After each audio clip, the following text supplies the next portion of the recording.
TVC, a TV do Correio da Manhã.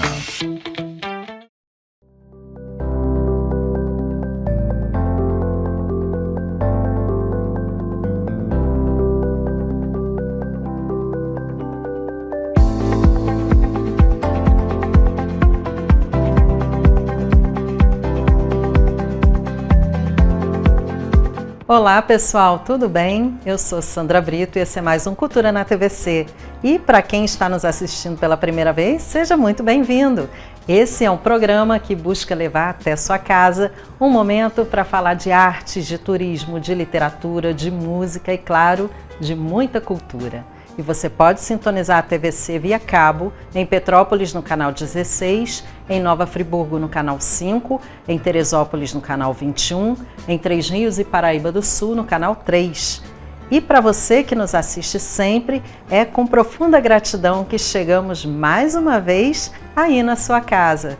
E só lembrando que se você não conseguiu assistir aos nossos programas pela TV, ou mesmo se você quiser rever alguma coisa, saiba que toda a nossa programação está disponível no nosso portal e também em nossas redes sociais, no Facebook e no YouTube. Basta procurar por TV Correio da Manhã e facilmente você nos encontra. Já o meu Instagram pessoal é @SandraBritoWriter. Então eu convido você a conhecer nossas páginas e, claro, interagir conosco também por lá. E no programa de hoje você vai ver Filosofia dos Políticos, a nova música de trabalho do cantor Cid Ferreira. Uma entrevista com Isabela Daut, curadora da exposição Alice Além das Maravilhas, na Casa de Petrópolis. Vamos conferir a entrevista com Priscila Pires no Solstício do Som. E no quadro Trilhas Literárias falaremos sobre mais um grande nome da literatura, João do Rio. E você, como sempre, é nosso convidado especial para o programa de hoje. Faremos um brevíssimo intervalo e voltamos a seguir. Não saia daí!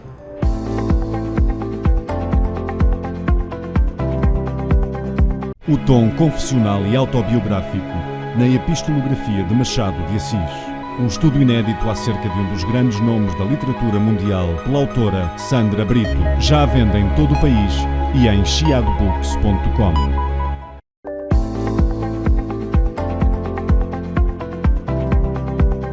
Cid Ferreira é uma das grandes apostas para a nova geração de cantores da MPB. O cantor, violonista, compositor, arranjador e produtor musical já lançou 4 álbuns de muito sucesso. Sem Fantasia, Outros 500, Tanto Amor, Canções de Ivan Lins, volume 1 e Kinda Brazilian Jazz. Aliás, toda essa discografia pode ser encontrada nos principais streamings de áudio. Não deixem de conferir.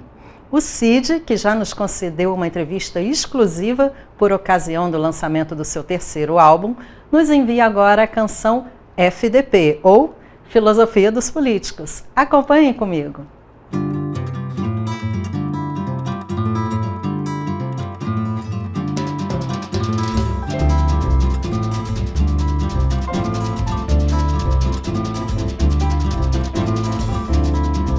Mãos ao alto, colarinho branco manda.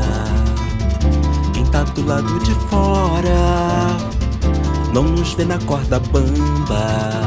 Vê se acorda, a corda tá no pescoço.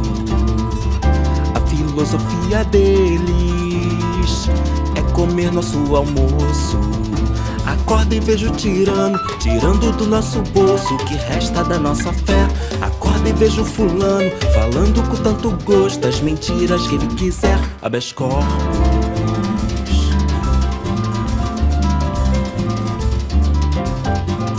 Põe no rosto o sorriso de madeira e mantém o cinto frouxo.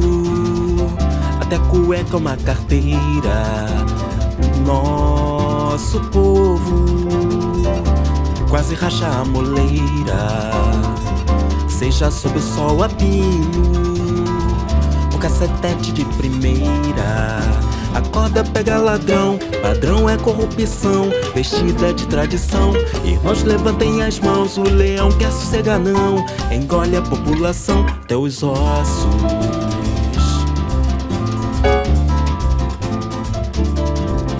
O safado vai solto, põe milhões no seu traseiro, mas quem rouba um biscoito leva chumbo, então vai preso.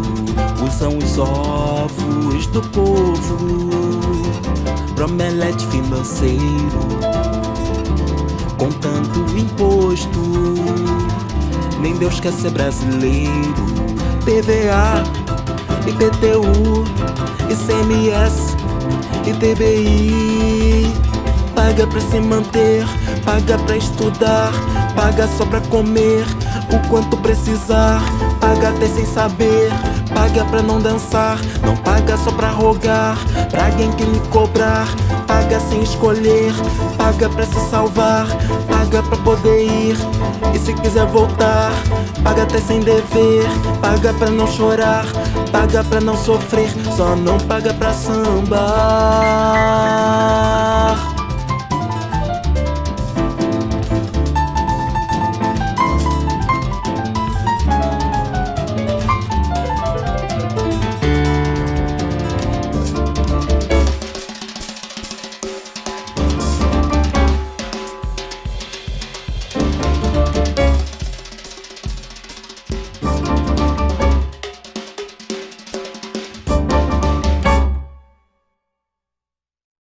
Hoje apresentaremos mais um trecho das entrevistas literárias que aconteceram na 28ª edição do Solstício do Som.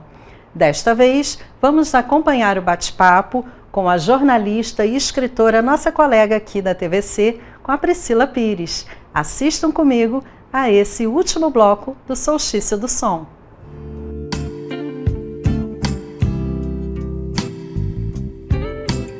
E nesse momento eu entrevisto a Priscila Pires, ela é minha convidada, e ela veio falar um pouquinho sobre o livro que ela lançou na Petrópolis e vai trazer um pouquinho dessa experiência pra gente. Priscila, boa tarde, seja muito bem-vinda ao Solstício do Som. Muito obrigada, é um prazer. Livro de café é um sonho, agora finalmente realidade, é um trabalho conjunto, embora o livro, a história seja minha, a ilustração é da Eduarda Alves, que é uma artista gráfica maravilhosa, e ainda a presença da minha editora, Ana Catarina Miranda. Então, assim, é sempre muito importante, enfatizar que a gente vai fazer nada nesse livro. Então, assim, estou muito feliz com o Prego de Café, com como as pessoas vêm recebendo o Prego de Café, crianças, adolescentes e adultos também. Então, assim, tem sido uma surpresa muito positiva, nesse sentido, nas escolas, em relação aos convites, para falar sobre uma educação antirracista nas escolas. Então, estou muito feliz, é um prazer. Boa tarde a todos. Obrigada. Priscila, vamos mostrar um pouquinho aqui para o pessoal. O Preta de Café é seu primeiro livro? É meu primeiro livro, lançado pela editora Helvécia, que é uma editora suíço-brasileira. E tivemos até a oportunidade do livro ser exibido no último Salão de Genebra, lá na Suíça. Foi muito bacana. A gente pegou o primeiro livro, Infância Juvenil. Então, assim, foi uma experiência muito legal, muito bacana. E é um livro infanto-juvenil, mas eu acredito que a história possa inspirar pessoas de todas as idades, porque fala sobre acolhimento, fala sobre família, sobre o amor, de uma forma comunitária. Então, é o meu primeiro livro, mas eu não imaginava que o meu primeiro livro lançado seria um livro infanto-juvenil, porque eu sempre escrevi para adultos, histórias mais dramáticas, enfatizando outros temas, mas depois da minha filha, que está ali também, a Rafaela, foi uma visão diferente. né? Então eu comecei a escrever histórias que eu gostaria pelas quais ela fosse inspirada, né? Então eu comecei a escrever para crianças, comecei a escrever para ela contos, e esse conto acabei publicando numa rede social. E as pessoas gostaram muito do conto, inclusive a Ana Catarina, que é a minha editora, né, tem experiência nesse ramo, e falou: poxa, você nunca pensou em escrever um livro? Eu pensei, né, mas tem que pensar e realizar, o caminho pode ser um pouco longo. E ela falou: não, vamos, a gente pode conseguir e tal. E isso foram alguns anos, né, porque aí chegou a pandemia, né, a Ana teve mais uma filhinha, né. Então a gente teve um intervalo entre o início do projeto e a gente começar de fato a trabalhar para lançar o livro, né? Mas eu estou muito feliz e muito satisfeita. Às vezes a gente pensa que as coisas vão por um caminho e acaba indo por outro caminho. Autoricínio, e o Preta de Café, ele fala especificamente sobre o quê? É a autoestima da menina negra? É sobre empoderamento? Como que você classificaria? O Preta de Café fala sobre uma menina que sofre uma tragédia, né? Ela tem uma família muito acolhedora que enaltece todas as raízes, né, dela, sua fisionomia, os seus traços. Então ela tem muito amor dentro dessa família. Mas tem um acontecimento na vida da Preta e ela se vê numa situação muito complicada, na qual ela precisa ajudar uma pessoa que ela ama muito, né? Então ela descobre que tem um dom muito especial e ela utiliza esse dom para ajudar essa pessoa. Então ele fala muito sobre acolhimento, sim, fala um pouco sobre racismo, fala sobre família, mas fala sobre amor, né? Fala sobre não abandonar, né? Ou sobre compreender que a vida às vezes é feita de momentos, mas que os momentos não necessariamente serão para sempre, né? Às vezes a gente está numa situação difícil, complicada, parece que não vê uma saída, um caminho, mas se você olhar para dentro de você, às vezes você encontra um caminho alternativo, né? Uma forma de resolver as coisas. Então o livro fala sobre isso, né? E em relação à autoestima, nas escolas o livro vem sendo muito bem recebido, né? Recebi uma mensagem hoje, inclusive, muito bonita, né? Falando sobre o tratamento de uma paciente que gostou muito do meu livro. Ela tinha problemas em relação a se aceitar como uma menina preta e através do livro ela viu que as coisas nem sempre são da forma que o mundo, né, o que parte do mundo tenta passar pra gente, né? Então isso me deixou muito feliz. E quando eu vou em uma escola e falo sobre o livro, falo sobre autoconhecimento, sobre autoestima, sobre as nossas raízes, né? Mesmo eu vejo que as crianças, de forma especial, as crianças pretas, elas ficam maravilhadas, né? E elas começam a enxergar outras possibilidades. Então isso tem me deixado muito feliz, de verdade. Esse autorreconhecimento é muito importante, né? Esse autorreconhecimento é muito importante. E quando a gente trabalha para criança, para adolescente, já que você está falando em literatura infanto-juvenil, nada melhor do que trazer essas experiências e poder fazê-las se reconhecerem nelas, né? E como que tem sido esse acolhimento nas escolas? Porque não só você escreveu um livro para elas, como agora você está tendo a possibilidade de encontrar com seus leitores e leitoras e falar um pouquinho sobre isso. Como que é esse momento de você, escritora, reconhecendo seu público? Olha, tem sido... Eu sempre começo falando a respeito das histórias mais tradicionais, né? Eu não estou falando de Moana, não estou falando de um tempo pra cá, da nova roupagem da Disney. Estou falando das histórias mais tradicionais. Branca de Neve, Cinderela e todas as outras princesas que tinham um estereótipo, né, e que muitas crianças não se reconheciam dentro desse estereótipo. E falo sobre a beleza dessas princesas que já existem, mas que existem outras belezas. Uma forma só para encontrar beleza, poder, criatividade, não está tudo centralizado dentro daquilo que tentaram passar durante muito tempo. Então eu falo sobre cabelo, falo sobre a boca, falo sobre a pele, falo sobre a riqueza de cada traço, né, que as nossas crianças têm, né, todas as crianças têm. E elas abraçam isso de uma forma muito bonita. Entendem, compreendem que não é uma questão de desmerecer aquilo que já existe. É só uma questão de autoafirmar, né, de dizer que existem outras coisas, outras pessoas, né, de outros modelos. Então, assim, elas têm recebido de uma forma muito positiva. Não só as crianças, as professoras, coordenadoras, a equipe do colégio, as equipes têm recebido de uma forma muito positiva. Agora, quando a gente abre um pouquinho o leque e pensa nessa cultura antirracista, o seu trabalho é de fundamental importância, não é?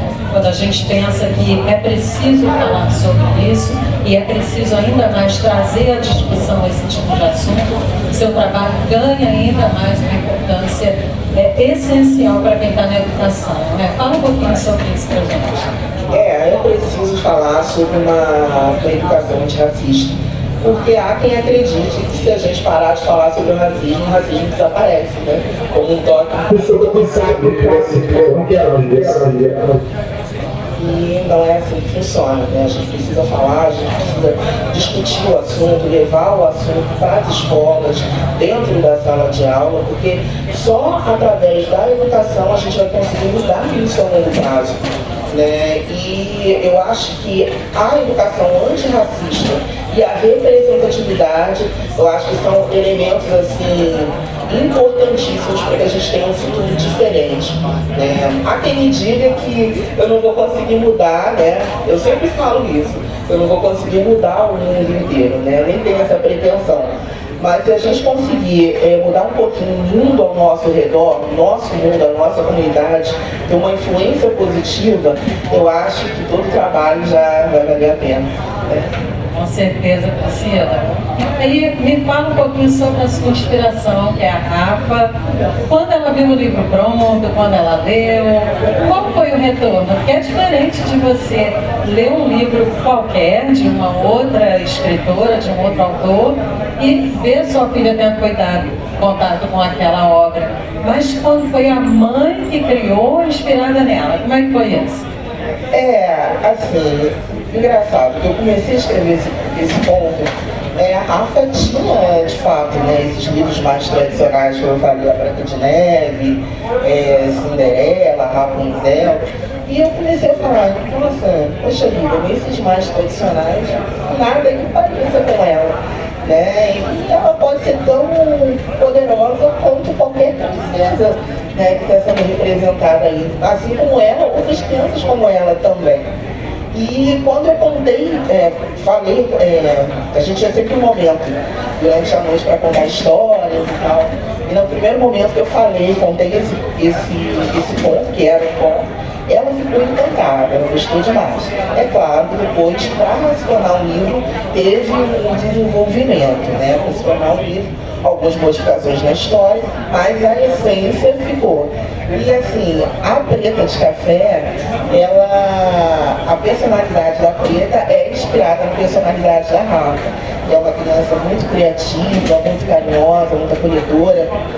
Porém, nem tudo que aconteceu com a Preta, algumas crianças já me perguntaram isso, nem tudo que aconteceu com a Preta aconteceu com a Rafa, apesar de a gente ter colocado muito da minha relação com ela, da minha relação de mãe e filha com ela, está um pouco no livro também. A questão da culinária, né, que é uma coisa que sempre nos uniu muito, principalmente na época da pandemia. A gente teve, acho que muitas casas, muitas famílias tiveram esse momento. E o que a gente pode esperar depois de Preta de Café? Vem outros aí? Como é que está sendo essa experiência como escritora? Ah, sim, eu não pretendo parar. Eu estou só começando, né? Vou completar 40, mas estou só começando. E eu pretendo sim, né? Estou trabalhando já em outra obra, mas por enquanto ainda estou, vamos dizer assim, curtindo os frutos da Preta de Café.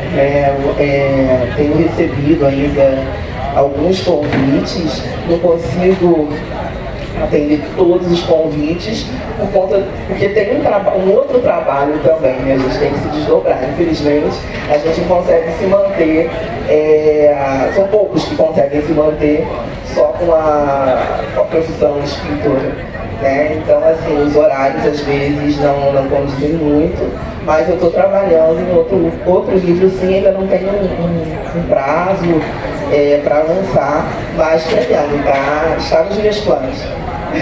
Que maravilha. Bom, eu gostaria que você deixasse para o pessoal que vai nos assistir, o pessoal que está aqui presente, quem se interessou pela obra, como é que a gente faz para ter acesso ao Preta de Café?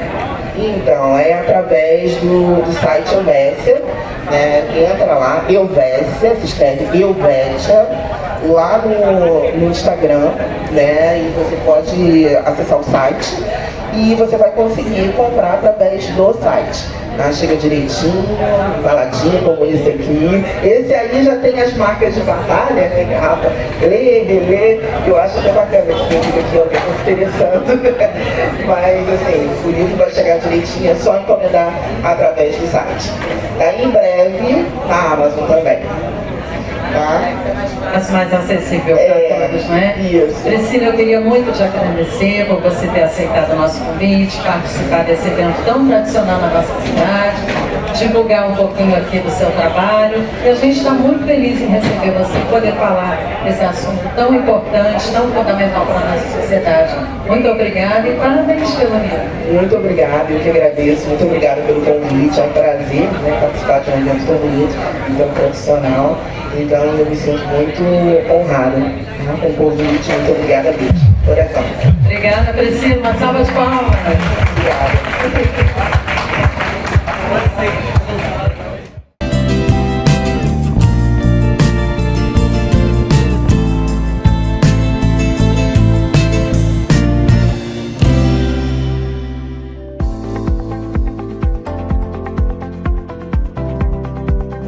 O tom confessional e autobiográfico na epistolografia de Machado de Assis.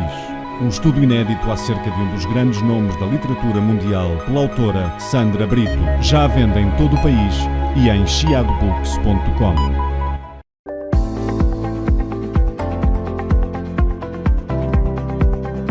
E nós vamos continuando com o programa Cultura na TVC, hoje recebendo uma convidada muito especial que vai falar conosco sobre uma exposição que está acontecendo na Casa de Petrópolis, Instituto de Cultura, aqui no centro da cidade. Recebam comigo Isabela Daut. Isabela, olá, boa tarde. Sandra, boa tarde a todos. Seja muito bem-vinda aqui ao nosso programa, a TVC.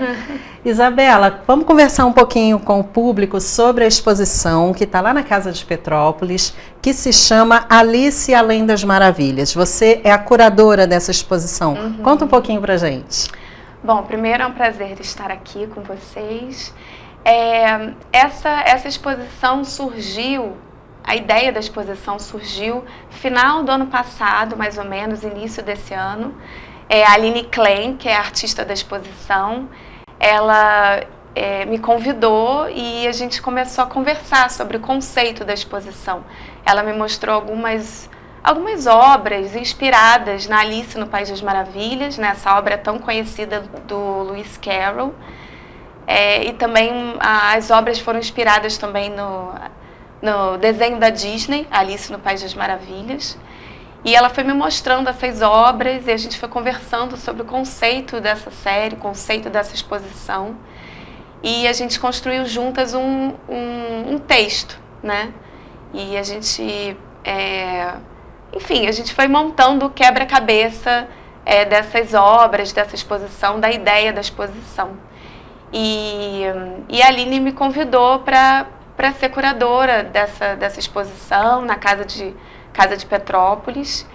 E foi um prazer, assim, eu conheci a Aline em 2018, final de 2018.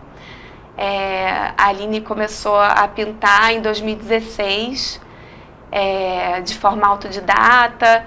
Ela enfrentou uma depressão, assim, pós-parto, e ela encontrou na arte uma forma de superação, né? Uma forma de força mesmo, né? De encontrar uma força. E ela não largou mais a arte dela. Então, desde 2018 eu conheço, acompanho o trabalho dela. Então, foi um prazer, assim, acompanhar esse processo todo. E a Casa de Petrópolis é um espaço incrível, assim, do século XIX, então, e conversou muito bem com a exposição.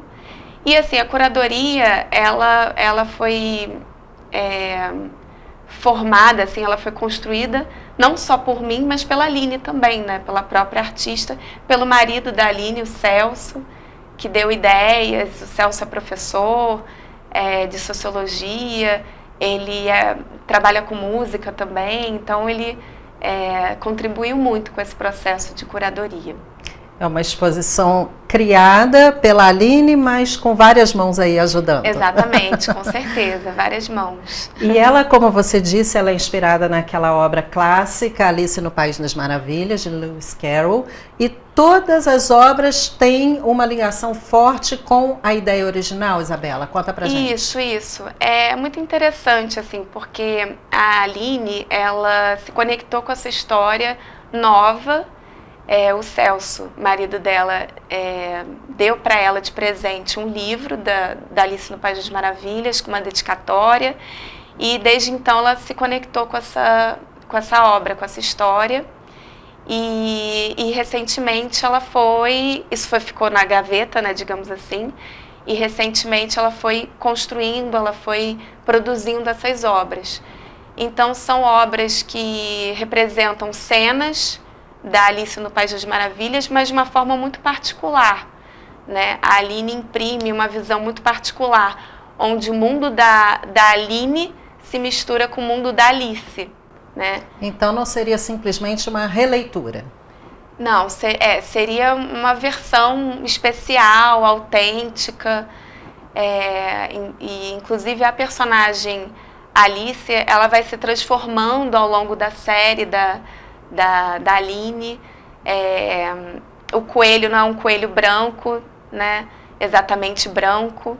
Então a Aline realmente imprime uma visão muito original, assim, dessa obra, né? Onde realmente o universo da personagem se mistura com o universo da Aline, e ao mesmo tempo a gente que também é um convite, né? É um convite para o espectador, né? Onde o espectador mergulha nesse universo único, né, misturado ali, e também mergulha no próprio universo também, né? Tem ali um perfil psicológico muito interessante. Então, realmente é uma visão mais original, assim, autêntica, digamos assim, dessa obra. E pelo começo, quando a gente estava iniciando aqui o nosso papo, você falou sobre um problema que a Aline passou, que foi uma depressão pós-parto, é um problema que acomete muitas mulheres. E você nos disse aqui que a obra ajudou, a arte ajudou, tanto que ela saísse da depressão, que ela atravessasse esse momento, quanto desse para ela inspiração para uma coisa nova, que ela até então não tinha tanta ligação assim com o mundo das artes, que ela começou a pintar pouco antes, em 2016, que você disse, não é? Isso. Você acha que a arte realmente tem esse poder? Você, como professora de arte, para quem não conhece Isabela, que já trabalhou em várias escolas aqui da cidade, ainda trabalha, trabalhou também no Museu no Rio, que daqui a pouco a gente vai falar um pouquinho sobre. Você acha que a arte realmente ela consegue transpor essas barreiras e demonstrar para a pessoa que, olha, existe uma esperança depois do túnel? Eu acho que sim, eu acho que a arte ela é muito potente, assim. Ela tem uma capacidade de transformação muito grande, eu acho, sabe? Quantas vezes eu não vi um filme, não assisti um filme e saí completamente transformada, Você falou em museu. Eu trabalhei no Museu da Justiça, no centro do Rio, e a gente recebia pessoas em situações de rua, menores infratores, e eu percebia que só a visita àquele museu transformava aquelas pessoas, né? Só dos educadores daquele museu estabelecer um contato visual com aquelas pessoas já transformava. Eu acho que a arte tem esse poder assim, de transformação e pode te levar para vários lugares, né?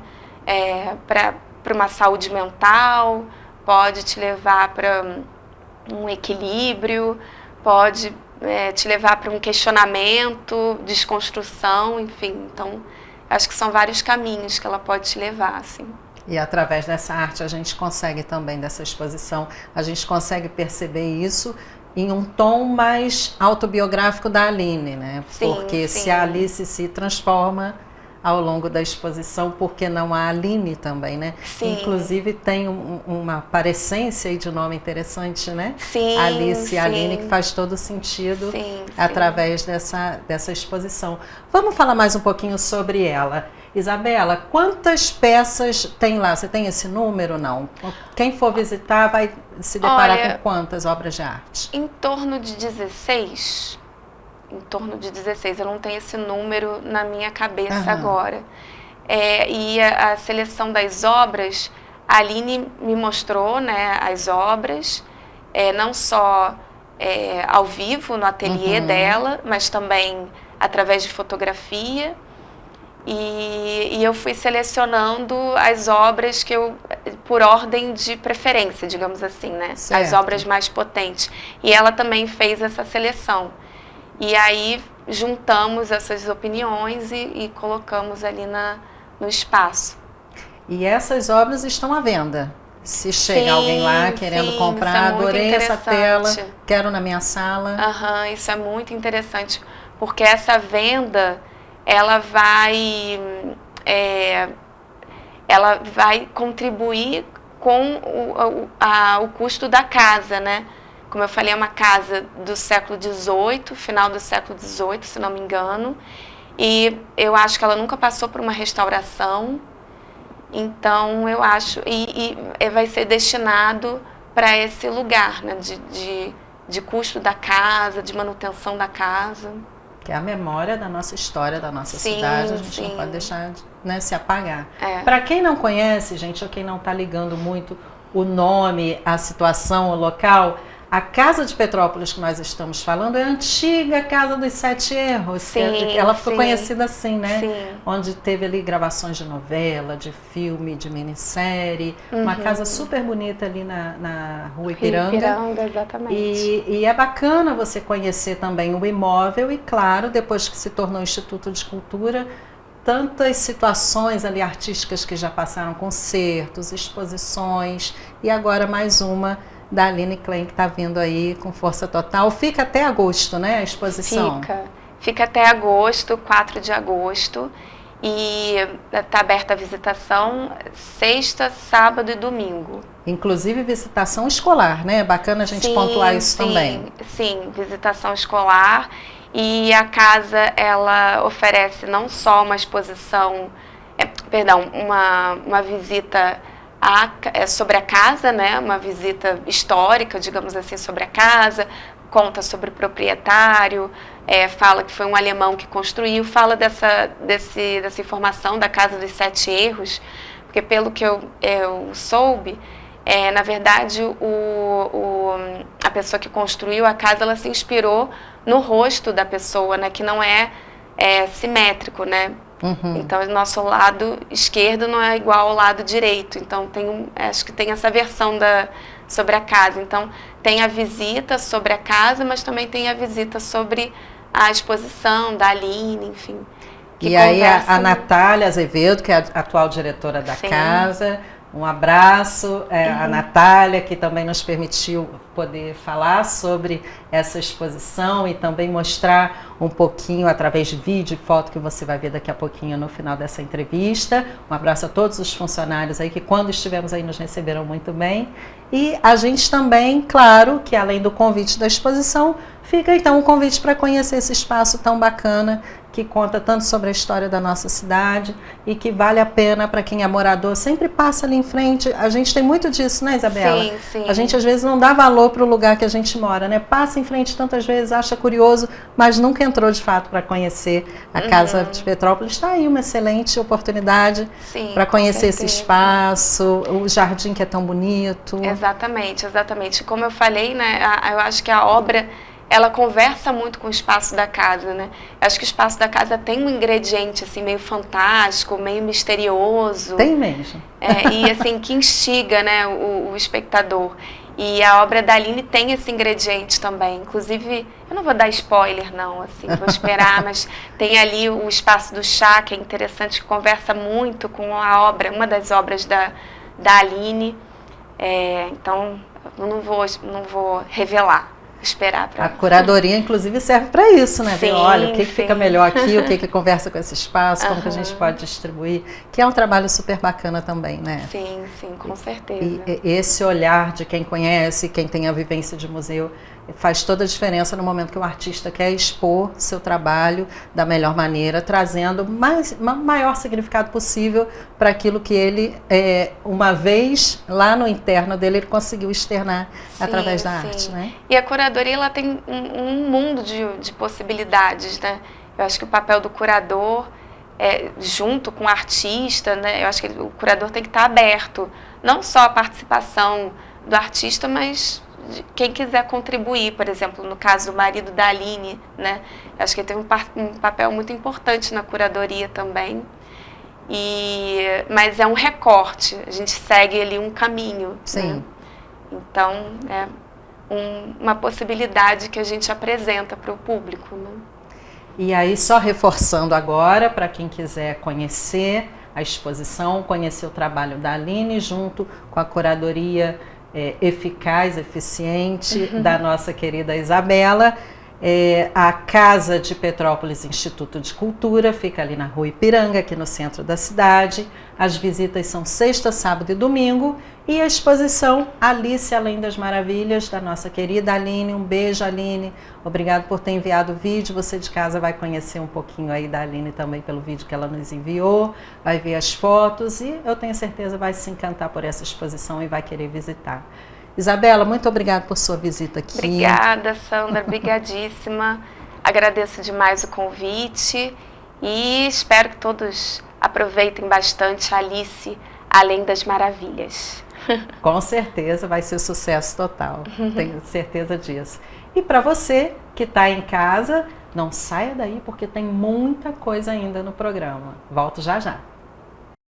Olá pessoal, meu nome é Aline Klein, sou artista plástica. Estou atualmente na Casa de Petrópolis com a exposição Alice Além das Maravilhas, baseada no livro de Lewis Carroll e também no filme da Disney, Alice no País das Maravilhas.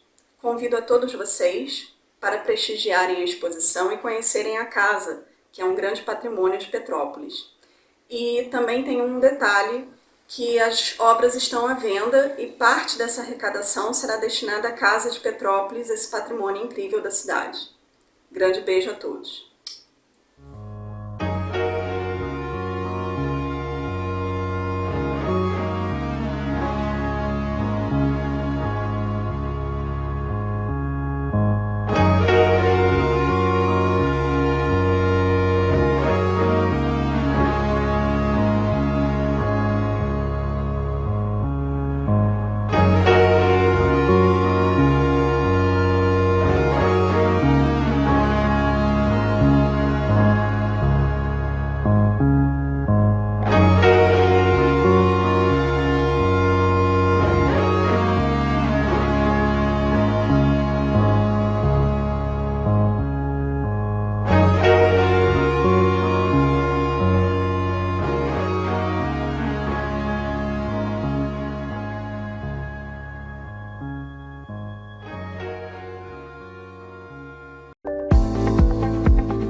O tom confessional e autobiográfico na epistolografia de Machado de Assis.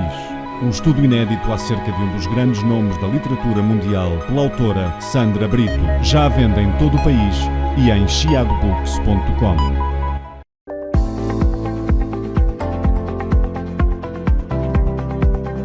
E chegou o momento de conhecer mais um grande nome da literatura. É hora de mais um Trilhas Literárias.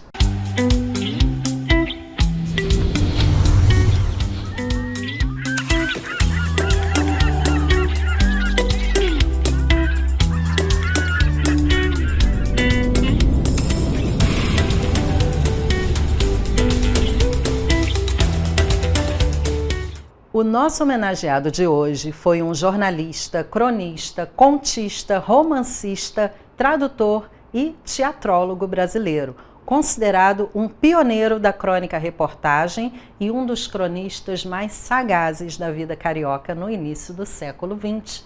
Estamos falando de João do Rio.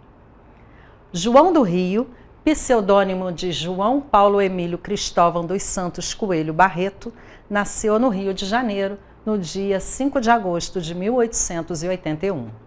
Filho de Alfredo Coelho Barreto, professor de matemática, e de Florência dos Santos Barreto, dona de casa, estudou no Colégio São Bento, onde mostrou seus dons literários. Em 1896, ingressou no Colégio Pedro II. Carreira aos 17.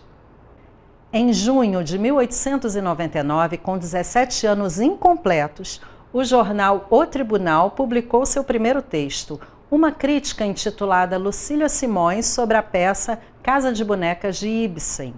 Entre 1900 e 1903, escreveu para diversos jornais, entre eles O País, O Dia, O Tagarela e O Correio Mercantil, usando pseudônimos distintos. A ideia era atrair diversos públicos e leitores. Nascimento de João do Rio. Em 1903, ingressou na Gazeta de Notícias, indicado na época por Nilo Peçanha, e lá ele permanece por 10 anos. No dia 26 de novembro, ele escreve o artigo O Brasil Lê, uma enquete sobre as preferências literárias do leitor carioca. Aquela seria a primeira vez que ele assinava como João do Rio, o pseudônimo com o qual entrou para a posteridade, numa época em que a cidade também assumia um título, o de Cidade Maravilhosa. Ao profissionalizar-se, Paulo Barreto representou o surgimento de um novo tipo de jornalista na imprensa brasileira do início do século XX. Até então, o exercício do jornalismo e também da literatura era feito por intelectuais, encarado como um bico, uma atividade menor para pessoas que possuíam muitas horas vagas à disposição. O Paulo Barreto, ele passa a viver exclusivamente do jornalismo e torna-se diretor da revista Atlântida de 1915 a 1920, contribui para a fundação do jornal À Noite e colabora também na revista Serões de 1901 a 1911. A literatura. Em 1904, ele estreia na literatura com o livro As Religiões do Rio, onde reúne uma série de reportagens de cunho investigativo que foram escritas na Gazeta de Notícias sobre a diversidade religiosa no Rio de Janeiro. Em 1905, ele torna-se conferencista. Nesse mesmo ano, candidata-se para a ABL, Academia Brasileira de Letras, mas perde para Heráclito Graça. Em dezembro de 1906, estreia sua primeira peça teatral, a revista Chique Chique, escrita em parceria com o jornalista J. Brito. Mais tarde, todos esses textos foram reunidos em um livro.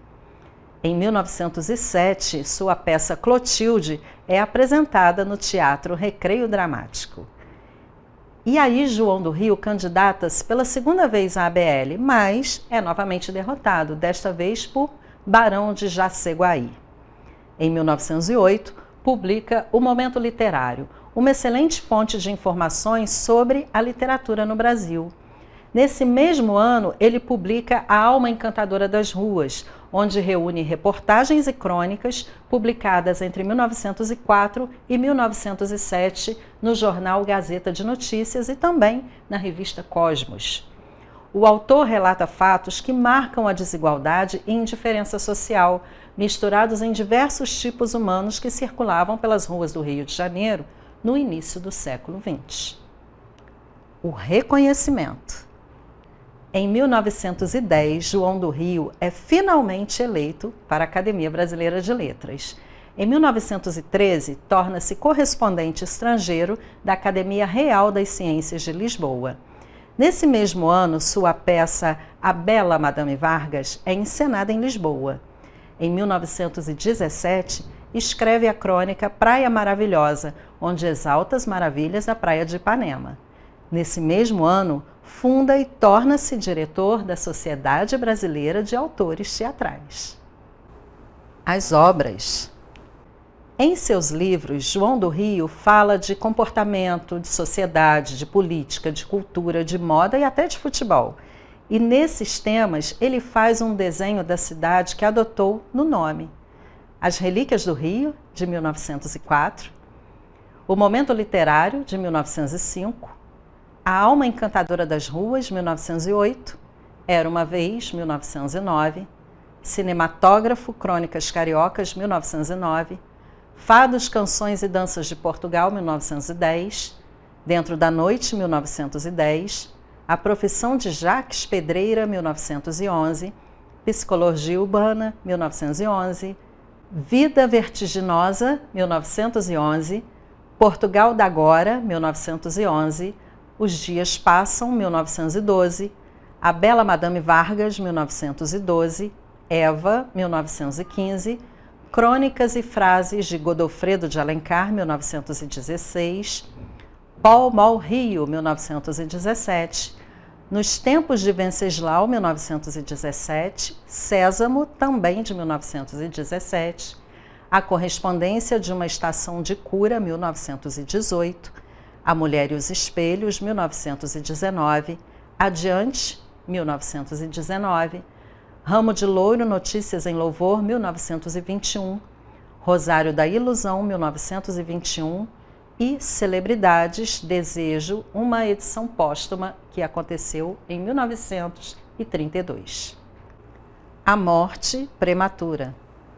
No dia 23 de junho de 1921, João do Rio resolveu sair mais cedo da redação do jornal A Pátria, que ele havia fundado há menos de um ano.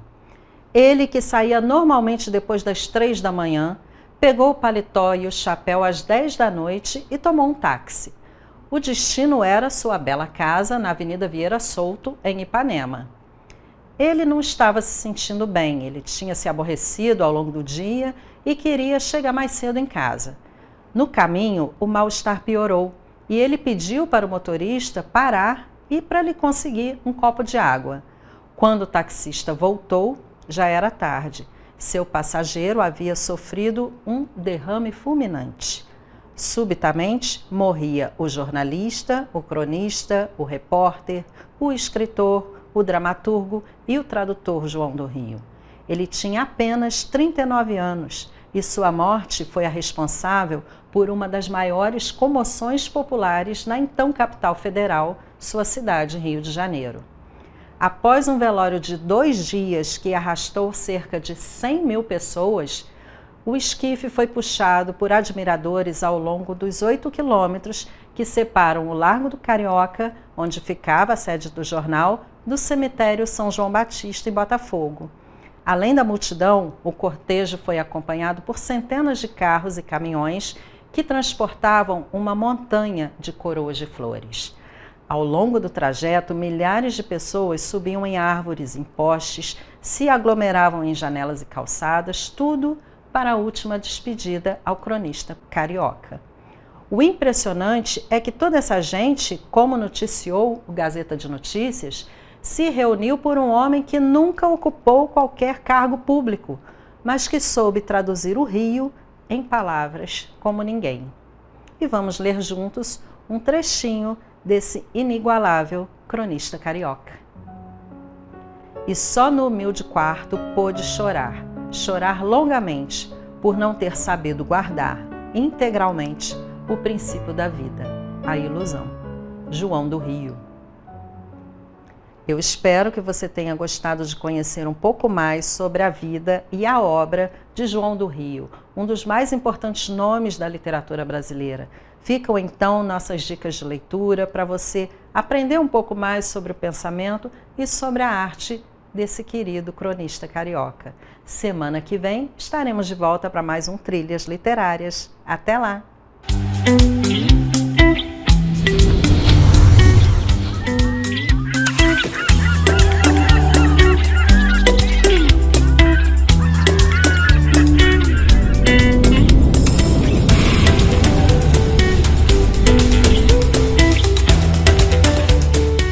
E depois de todo esse papo especial sobre cultura, sobre literatura, vamos terminando mais um programa. Muito obrigada a todos vocês que sempre nos dão a honra de nos prestigiar com audiência, com carinho de sempre. Não se esqueçam que temos um encontro marcado na próxima semana para mais um Cultura na TVC com Sandra Brito. Até lá. Tchau, tchau.